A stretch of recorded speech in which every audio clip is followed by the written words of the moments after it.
Well, hello again, everybody. Thank you for your participation so far in this online public relations class. Thanks for getting your assignments in on time. Thanks for participating in the discussion groups. If you haven't done so already for this week, please do. One of the things that has been brought to my attention is that it's a little confusing. First discussion, well, it's really the second week. So I'm going to go through, actually I've done that already. I'm going to go through and change the titles of things so that it corresponds to the week, since we're sort of a week behind, since that first week was a short week. This week you're going to be taking a look at the history of the public relations profession. I've posted the slides that I'm going to be using for my day classes here at Bridgewater. I would encourage you to review them.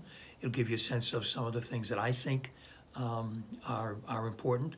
There are also a couple of videos in there that I think you'll find interesting and should help you understand the history of the profession just a little bit better. Public relations has been recognized, if you will, as a profession for maybe a little bit more than 100 years. As you'll read, before that, there's always been something that's public relations like. Never really called that, never really recognized as that. But I think it's interesting when you go back and you look at history, you'll see how many times something happens, and through the lenses of today, we look back and we say, hey, that was a public relations campaign. There was a public relations event.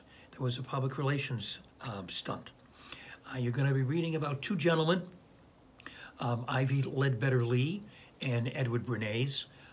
Both share the title of Father of Public Relations, and the discussion for this week asks you which one really deserves the title.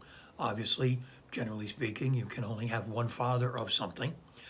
So the question in the discussion is, based on your reading, who do you think deserves the title? Or maybe do neither one of them deserve the title? Or maybe in actuality, do they both deserve the title? So I hope you will jump into that. You'll also be reading about and learning about some of the major motivations for people to get involved in public relations campaigns. For example, people get involved in public relations campaigns for recruitment. Think about the advertising that you see, the public relations work that you see for the armed services, trying to get people to sign up.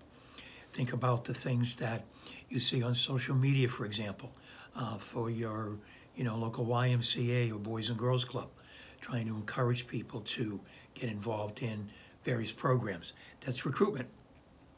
People also use public relations to agitate over a particular issue.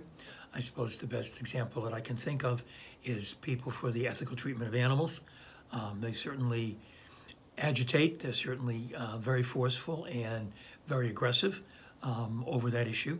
So that could be an example of using public relations to agitate. And also people use, and I think this is the one that we probably think of public relations, most frequently being involved with as advocating, whether, advocating for a particular cause, a particular issue, a particular group of people. Again, you could think about, all the various groups that are involved with work involving immigrants. A lot of people are, I guess they're agitating as well as they're advocating for help and assistance for the immigrant community. The other thing you're going to read about again in this chapter is the importance of ethics. This is going to be a reoccurring theme.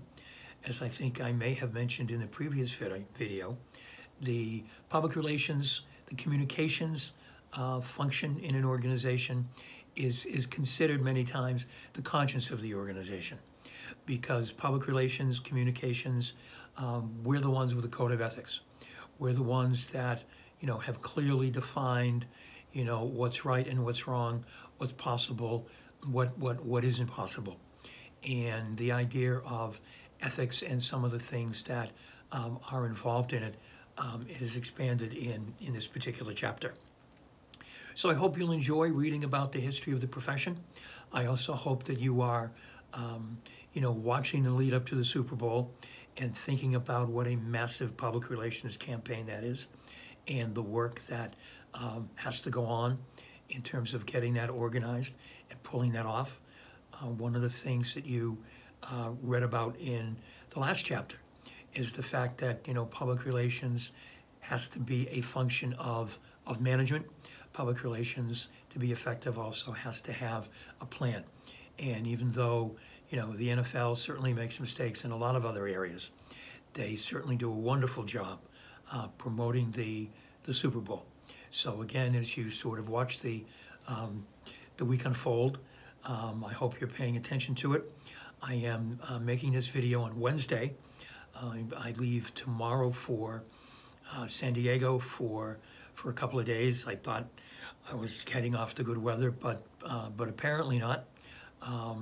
So I will, you know, be reading your assignments and checking on the discussion as I'm away. Don't think I'll be spending too much time at the beach, unfortunately. So I hope you enjoy your week, and look forward to seeing your assignments and seeing your participation in the discussion. And I look forward to speaking to you again soon. Enjoy your week.